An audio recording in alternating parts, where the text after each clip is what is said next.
القاهرة تقدم صورة ورا صورة تكمل الصورة، والصورة من بلدي،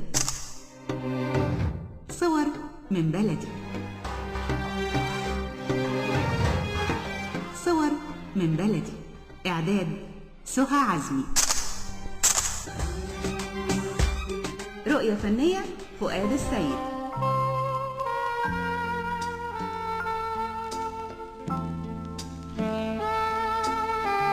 أعزائي المستمعين، الدكتور علي نور الدين تمام أصغر مدير مستشفى في العالم، هكذا سجلته موسوعة جينيس ضمن أرقامها القياسية حول العالم. الدكتور علي نور الدين تمام أو حبيب المرضى كما يحب أن يلقبه المرضى، حصل على ماجستير إدارة أعمال واستطاع أن يعيد الحياة لمستشفى نجا حمادي في شهور قليلة، أصغر مدير مستشفى في العالم، مع علي نور الدين وصورة مضيئة لمصر بكرة.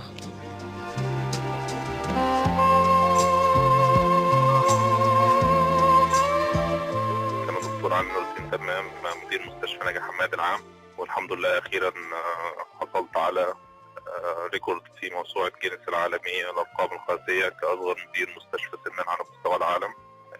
ده كان واخد الأول دكتور مريم من دولة الأرجنتين، والحمد لله قدرت إن أرفع اسم بلدي وأحصل أنا على هذا الريكورد.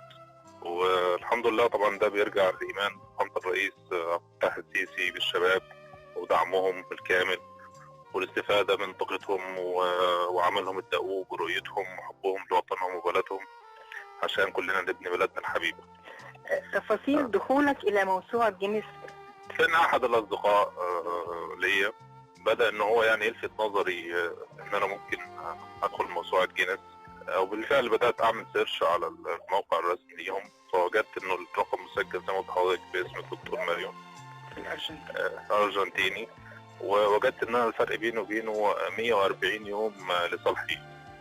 بعدها بالفعل تقدمت بأوراقي والطلب بتاعي والمستندات المطلوبة، وبدأ الفحص هذه الأوراق إلى أن تم إعلاني رسميا وظهور الخبر على الموقع الرسمي بأني أصبحت أنا صاحب هذا الرقم.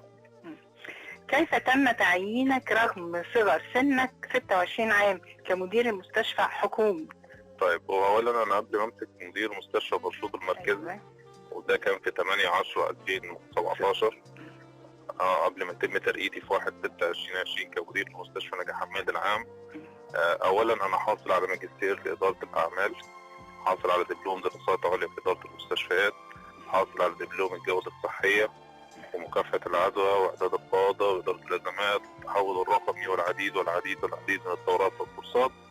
وكنت قبلها بشغل بدايه كنت مسؤول وحده الطعوم والامصال، وبعدها مدير الطب الوقائي بالاداره الصحيه في فرشوط، وبعدها نائبا لمدير الاداره الصحيه في فرشوط، وبعدها تم تعييني مديرا لمستشفى فرشوط المركزي في 8/10/2017.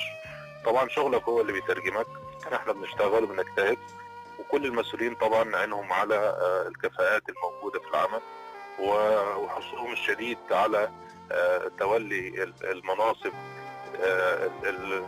للناس الكفء اللي ممكن ان هم يحسنوا القيمه الطبيه المقدمه لكل اهلنا ومتصلين على المستشفيات. وبعدها تم اختياري ونلت ثقتهم، فأنا بشكرهم على كل هذه الثقة الكبيرة الغالية. والحمد لله كنت عند حسن الظن 3 سنين في مستشفى فرشوط المركزي بذلنا فيهم كل الجهد لخدمة أهلنا وناسنا، وبعدها الحمد لله كمان ما زالت الثقة مستمرة. تم ترقيتي مديرا لمستشفى نجا حمادي العام في 1/6/2020. يا أملنا ونبض حياتنا يا شباب الإنجازات، بتعلي قيمة ذاتنا وتحقق معجزات. يا أملنا ونبض حياتنا يا شباب الإنجازات، بتعلي قيمة ذاتنا وتحقق معجزات. ده طريقك كله كفاح وفي كل خطوة نجاح، ده طريقك كله كفاح وفي كل خطوة نجاح. يا شباب يا شباب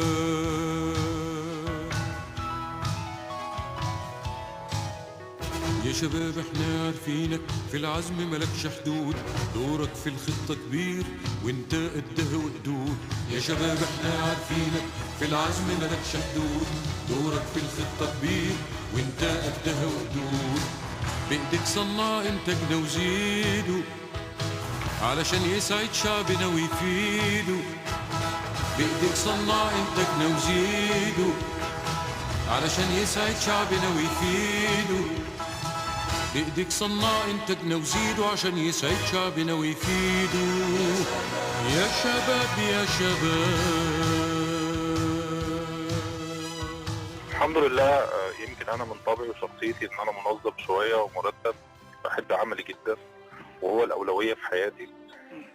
زي ما انا توليت مستشفى برشوط عملت خطه خمسيه وبدات اشتغل عليها، ازاي ان احنا ازاي نهتم باهلنا وناسنا والمرضى المترددين على المستشفى ونرفع ليهم الخدمه الطبيه المقدمه ليهم. كمان اول ما رحت مستشفى نجا حمادي وده كان في 1/6 اللي فات، بدات وضع خطه بالرغم ان احنا موجودين في مستشفى بابور التكاملي حاليا نظرا للاحلال والتجديد الموجود في المستشفى الرئيسيه، ولكن لازم نخفف المعاناه عن كل اهلنا ونقدر ان احنا نساعدهم اكتر. وبالفعل تم وضع الخطه وبدات اشتغل عليها انا وفريق العمل اللي معايا، والحمد لله حصل شيء ملموس للمواطن من وقت تولينا المهمه. زي ما قلت لحضرتك فتحنا فصول تمريض جديده، عملنا مدرسه تمريض من اول وجديد، المراتب الفرش ليهم، مستوى النظافه ارتفع، الاهتمام بالمريض زاد اكثر. عملنا مشروع اللي 3 سنين متوقفه 6 عيون الحمد لله عملناهم تاني وجديد، جهاز الرنين، جهاز السي تي، الديزل بتاع المستشفى، الحضانات، جهاز رسم القلب، كتير انا مش عاوز ادخل في ديتيلز، ولكن هي خطه موضوع سواء من الصيانات او سواء من رفع الكفاءه او من تقديم خدمه طبيه افضل والالتزام والتسليم والتسلم داخل المستشفى. الى كمان ان شاء الله قريب وعدنا معالي الوزير المحافظ اشرف الداوودي محافظ هنا اللي بنقدم له كل الشكر والتحيه، الاهتمام الكبير بقطاع الصحه. هو الدكتور راجل تدرس وكيل وزاره الصحه بهنا، ان هو وعدنا ان شاء الله قريبا سيتم الانتهاء من الاحلال والتجديد من المستشفى الرئيسيه لمستشفى نجا حمادي العام، ويتم العوده ليها مره اخرى، لانه فعلا المستشفى من اهم المستشفيات مش بس على محافظه هنا ولكن على مستوى الجمهوريه، لانها بتخدم شمال محافظه هنا كلها ما يقرب من 1.5 مليون مواطن. لقب حبيب المرضى وقعه على نفسك بيكون ازاي، ومواقفك مع المرضى ومواقف المرضى معاك اكيد لك علاقه خاصه جدا عشان توصل وتحصل على هذا اللقب. والله الحمد لله انا يمكن من الالقاب اللي بسعد بيها جدا او الكلمات اللي بسعد بيها جدا هذا اللقب. طبعا انا ما كانش ليا دور في الكلام ده، هي الناس هي اللي بتقول الكلام ده عشان العلاقه اللي شافتها بيني وبين المرضى. انا بالفعل بتعامل مع اي حاله بتدخل المستشفى على اساس ان هو والدي، ان هي والدتي، ان هو اخويا اختي، اهتمام كبير بيهم والسعي على تقديم خدمه طبيه افضل ليهم. مكتبي مفتوح ل 24 ساعه، تليفوني مفتوح ل 24 ساعه، بتواجد على قد ما اقدر داخل المستشفى. عمري ما بخلت على حد باي خدمه طالما قدر استطاعتي، من قبل ما حد يطلبها بكون متواجد معاهم، بحاول اخفف من عليهم في صفهم دايما. فالحمد لله يعني، لان احنا في الاخر بنقول احنا خدامين المرضى، ودي دايما الكلمه اللي انا بقولها لكل الفريق الطبي اللي موجود معايا، وبننتظر بس منهم دعوه حلوه كده تشجعنا ان احنا نقدر نكمل يومنا بنفس الطاقه اللي بدأناها، وبنوعدهم ان احنا دايما هنكون باذن الله عند هذه الثقه، وهنبذل كل جهد عشان نقدر نخفف من عليهم ونقدم لهم خدمه طبيه تليق بيهم. المصري مصري ومن زمان معروف لكل الناس، تلاقيه في وقت الجد بان راجل وكله حماس. المصري مصري ومن زمان معروف لكل الناس، تلاقيه في وقت الجد بان راجل وكله حماس. رجالة دايما بيشرفوا مصر، يجيبوا النصر بإسرائيل.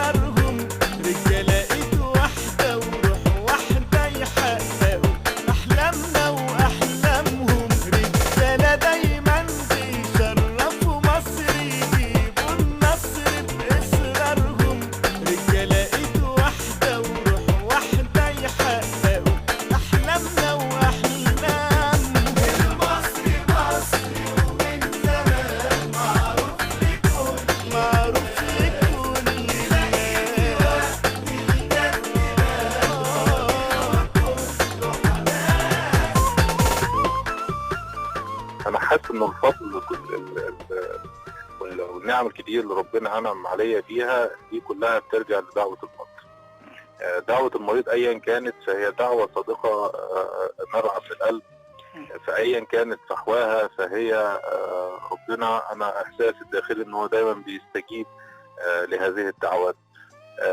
فعلا لان هو مش مضطر ان هو يدعي لك الا لو فعلا حس ان انت قلبك عليه وان فعلا انت بتساعديه وخففت من عليه. كنز دعوة المريض دي كنز، انا وجهة نظري انا الشخصية يعني. فربنا يكرمنا كده بدعواتهم، والحمد لله دايما ربنا كرمنا بيها يعني. أزمة كورونا كيف واجهها دكتور علي نور الدين تمام؟ كورونا دي كانت طبعا العالم كله، مش على شخصي بس، ولكن انا في الاول تحية كبيرة جدا لكل جنودنا الابطال الجيش الابيض اللي تصدى لهذه الجائحة، وان شاء الله ما يكونش في موجة ثانية عندنا، ويحفظ مصرنا الحبيبة دايما بخير وامن وسلام. احنا اهم حاجة بالنسبة لي الالتزام بالاجراءات الوقائية. حاولنا على قد ما نقدر ان احنا نعمل التباعد بين المواطنين ونحافظ عليهم قدر المستطاع، بحيث ان احنا نعمل توازن ما بين تقديم الخدمة الطبية وما بين المحافظة عليهم، كمان على الفريق الطبي اللي موجود معانا، عشان ما يحصلش عندنا اي اصابات باذن الله. واشتغلنا على النقطة دي والحمد لله يعني وفقنا بنسبة كبيرة فيها ان احنا نقدر نحافظ على سواء الفريق الطبي او السادة المترددين على المستشفى. احنا مستعدين كل الاستعداد لو في لا قدر الله موجة تانية، ولكن باذن الله ما يكونش في موجود عندنا، وان كانت تكون خفيفة. ولكن احنا خلاص احنا المرة دي خدنا التجربة وعدينا بكل الاحداث اللي ممكن نمر عليها مرة تانية. فاعتقد هتكون اسهل كمان مرة لو نينا. المرة الاولى كان شيء مجهول بالنسبة لنا وكان شيء جديد، ولكن الحمد لله قدرنا ان احنا ندير الامر ونعدي منه بسلام. اعتقد لو كان في مرة تانية هتكون اسهل بكتير لينا كإدارة عن المرة الاولى، ان احنا اوريدي عندنا كل الاحتياطات وعندنا والفريق الطبي خلاص اخذ التريننج بتاعه والتدريبات، وخلاص هنقدر نحافظ ازاي على نفسنا وكل الواقعات الشخصية وخلافه، وكمان الاماكن المخصصة للمرضى والمترددين كله موجود عندنا معمول حساب ان شاء الله. وباذن الله مصر محفوظة وربنا يحفظها اليوم القيام باذن الله. حبيب المرضى، اصغر مدير مستشفى حكومي في العالم، اللقب اللي حضرتك عايز تسعى ليه ويكون ضمن الالقاب اللي هتحصل عليها ان شاء الله في المستقبل. هو مفيش لقب معين، ولكن اي شيء اقدر ارفع بيه اسم بلدي فده شيء انا هسعى ليه بقوه، وعمري ما هبخل بيه حبا في هذا الوطن. وباذن الله ربنا يكرمنا الفتره الجايه ونقدر ان احنا نشتغل على نفسنا اكتر ونتعب اكتر عشان نقدر نرفع اسم بلدنا. تقول ايه لشباب مصر وانت واحد منهم؟ 26 عاما ده سن صغير قوي. 26 ده يوم ما انا دخلت الموسوعه اللي هي كانت في 8/10/2017. فانا بقول لكل الشباب اخواتي فرصه كبيره كبيره كبيره جدا دلوقتي، لان فخامه الرئيس عبد الفتاح السيسي مدي تعليمات بتمكين الشباب والاستفاده من قدراتهم. فدي فرصه كبيره جدا ان احنا نشتغل على نفسنا اكتر، ان احنا نتعلم اكتر، نلتزم اكتر عشان نقدر نحقق طموحاتنا واهدافنا. النظام والتعليم هو اللي هيوصلنا ان احنا نحقق طموحنا. يا ريت ان احنا نشتغل على نفسنا ونتعلم اكتر ونبتدي ان احنا نحط هدف قدام عينينا ونسعى ليه، ونبعد عن كل الطاقة السلبية اللي ممكن تجيلنا من اي شخص، نبعد عن اعداء النجاح، ونبتدي ان احنا نبذل مجهود مضاعف عشان نقدر نوصل لأهدافنا. احنا فعلا عندنا كنز حقيقي في مصر وهو الشباب، وفرصة ان الدولة بتقدم كل الدعم للشباب وكل اهتمام بيه، لان فعلا حطت ايديها على الكنز الحقيقي. فكمان احنا لازم نكون، طالما في الفرصة دي موجودة، يبقى لازم نكون احنا على الموعد ولازم نكون نستحقها، عشان يوم ما تيجي قدامك الفرصة تكون انت مستعد كل الاستعداد الكامل ان انت تقف وتثبت نفسك وتثبت جدارتك وتكون كفء لهذا المكان. فأتمنى من كل الناس إن هي تشتغل على نفسها أكتر، تتعلم، تشتغل بما يرضي الله بضمير، وأكيد ربنا في الآخر هيكرم، لأنه لكل مجتهد نصيب. لو سألتك أنت مصري قولي إيه؟ تقولي مصري ابن مصري وابن مصر الله عليه. لو سألتك أنت مصري تقولي إيه؟ تقولي مصري ابن مصري وابن مصر الله